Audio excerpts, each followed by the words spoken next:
Welcome back to Ask the Educator, a podcast for all professionals involved in medical device processing and sponsored by Healthmark Industries. The education team here at Healthmark has 280 years of combined experience in areas ranging from sterile processing, endoscopy, OR, biomed, to hospital and industry leadership. Our goal is to leverage our collective experience to answer one of your questions each episode, giving you the practical tips you need to succeed in the evolving world of device processing. My name is Kevin Anderson, clinical educator here at Healthmark, and I will be your host. Let's get started. Hi everyone, Kevin Anderson here, your host for Ask the Educator. Welcome to our first bonus episode.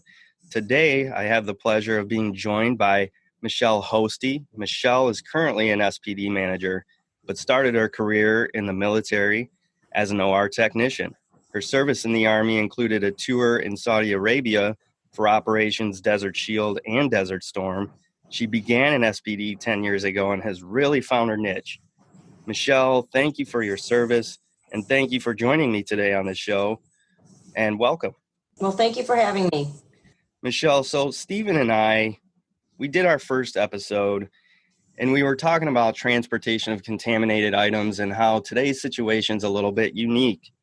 And SPDs were given the green light to reprocess N95 masks, a very unusual circumstance. And now we're sort of working with departments and people that aren't maybe used to working with SPD. But while we were talking about it, we also started seeing that people were starting to put these processes in place, and Stephen found a story that you had posted. Can you just tell me a little bit about your story and how you guys went about this? So I was answering a question on the Amy blog and just explaining how we were transporting and sterilizing these masks for reuse. And that's when Stephen contacted me about how we had put a team of resources together to make this happen in our hospital. Can you tell me who was on that team? So it started out with our infection control director was the head of our incident command during this pandemic. And everything that I was researching for cleaning PPE and trying to reprocess single-use items, which was definitely new to all of us, I was trying to run through her. She put me in contact with safety and health, and we sort of made our own small team of resources to work together. During that time, we also invited in purchasing and central supply. So there was quite a few of us working together to try to make the reprocessing of the N95 happen. Excellent. So how did you guys come up with your process? The first thing we did is just sit down and see, what was all of this going to take and what were our key objectives. And our first objective was to keep our staff safe. So not just the SPD staff, but the staff throughout the hospital. And then we also wanted to make this simple, because the people on the front lines didn't need one more complicated issue to deal with. And we needed this to be something that we could teach quickly. We needed to figure out how we were going to educate people on how to do it and what type of resources we were going to need. So how many actual pouches were we going to need? How many did we have? How many could we get? What did that processing look like, and how many loads we could run a day? And then the next key was transportation. How do we get to these floors that we're not used to servicing? How did they get to us? Some of them didn't even know where we were located.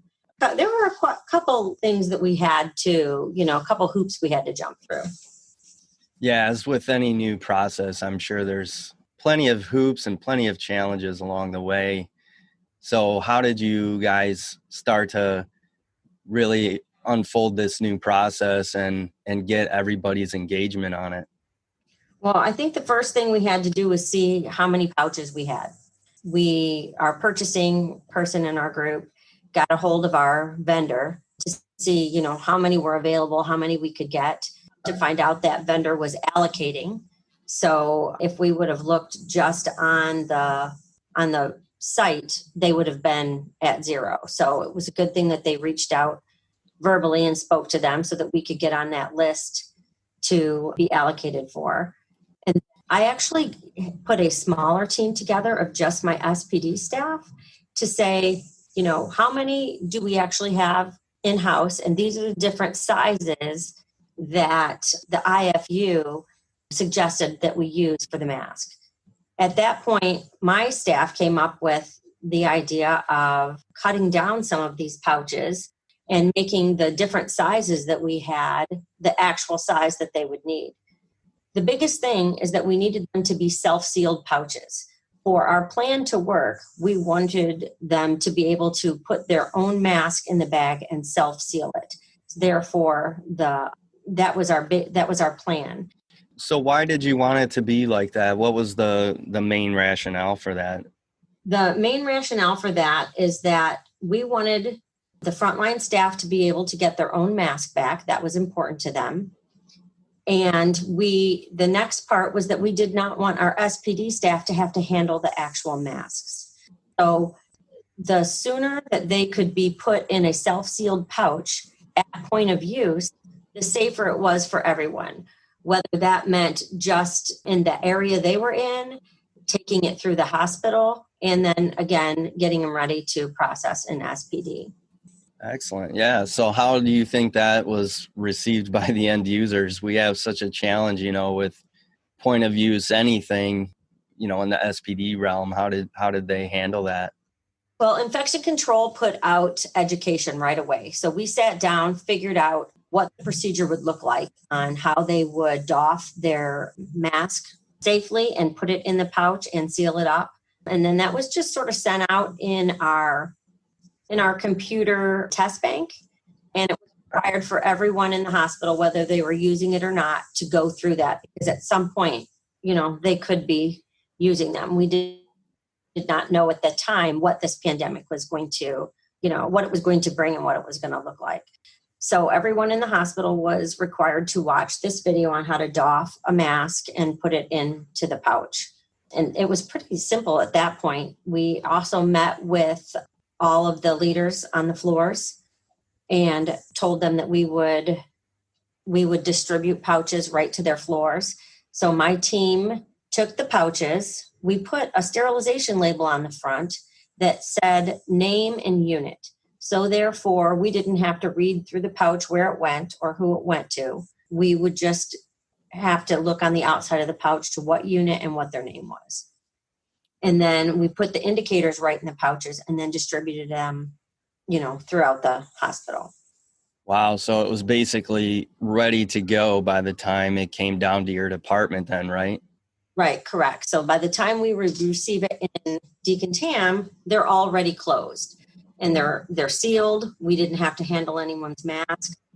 And then the next challenge was, okay, where do they put these sealed pouches once they take them off? And Safety and Health came up with just using plastic bins. It's a regular plastic bin you could buy at any retailer, went out and purchased them. We cut holes in the center of them and then just labeled them for mask processing.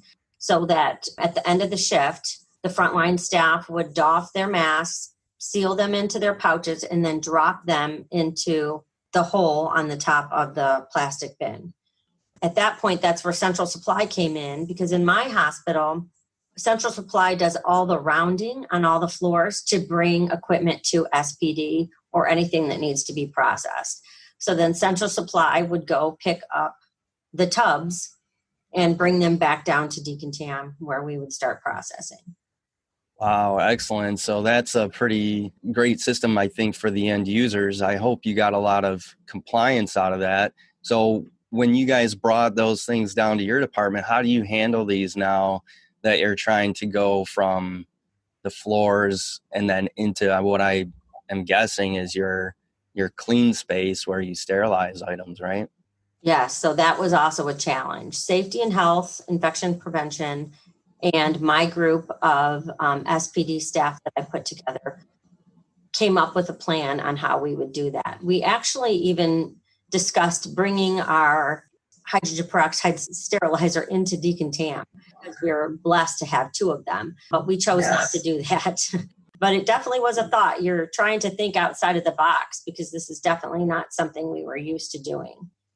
And how do you take something that's potentially hazardous right into your clean side before it's been, decontaminated? So that was definitely something we had to think through.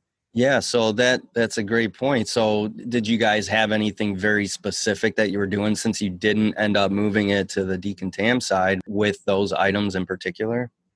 So what we decided to do is we decided to put the sterilization pan that the mask would go to, start that in decontam.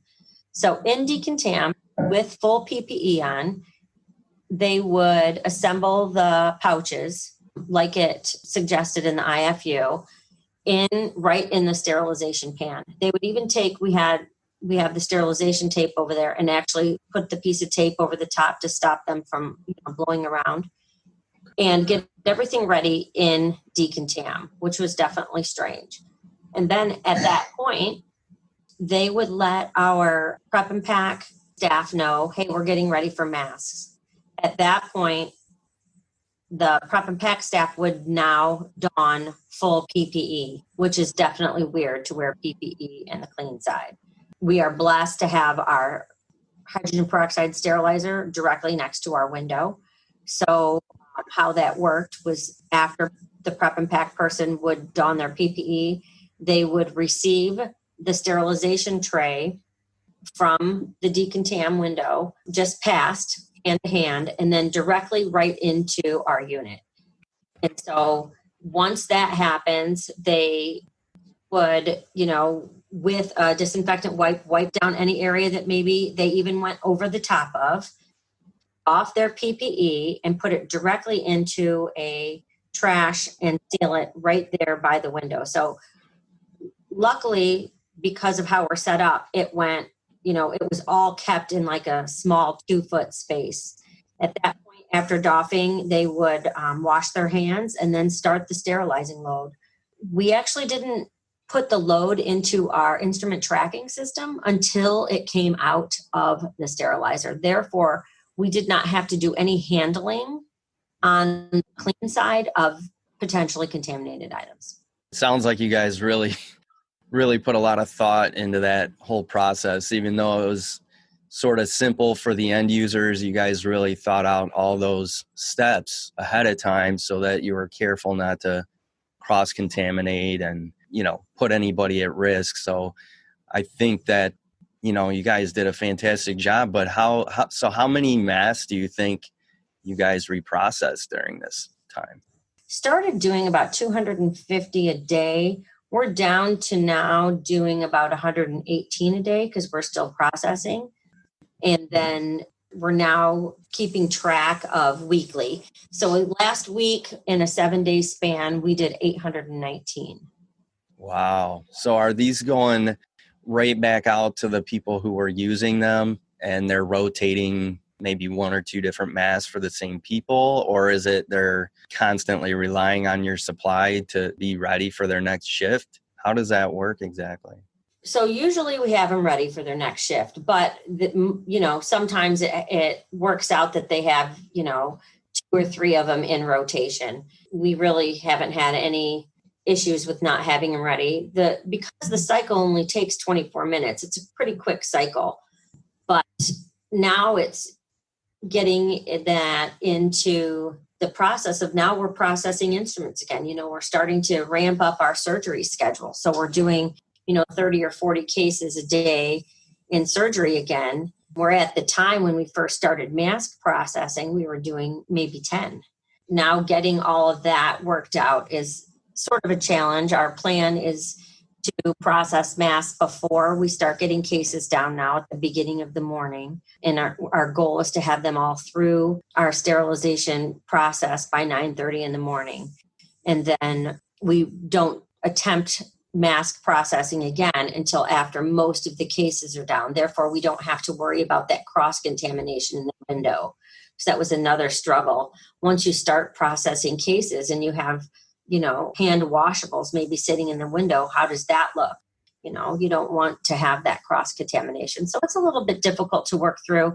I'm blessed to have a veteran staff of sterile processing techs. So I rely on them a ton. They actually came up with most of the process of how to get it through the window. I believe that the people doing the work should be the people that figure it out. It just makes it so much easier. So when we put that sterile processing team together of techs in my department, we sort of let them come up with that plan.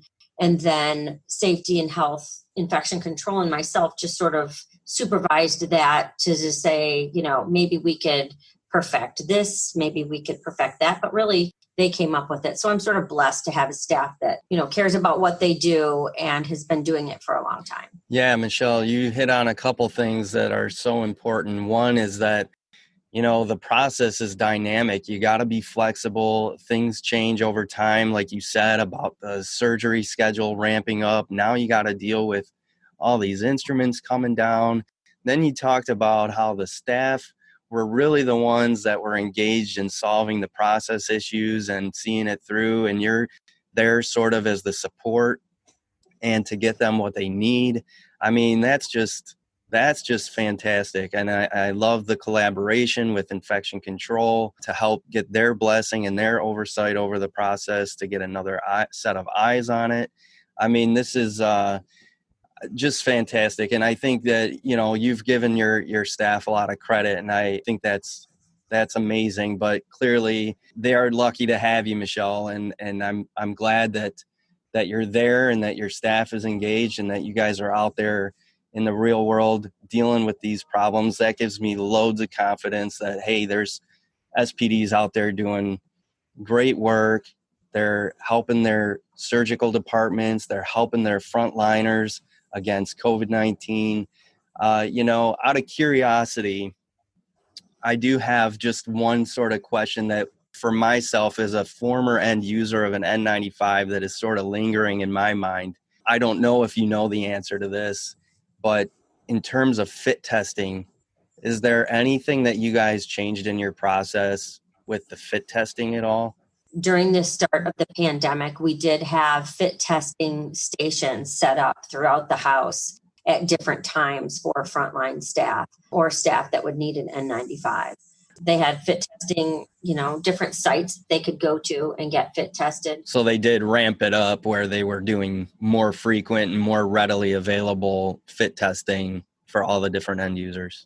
That's correct. They had them throughout the house on different shifts.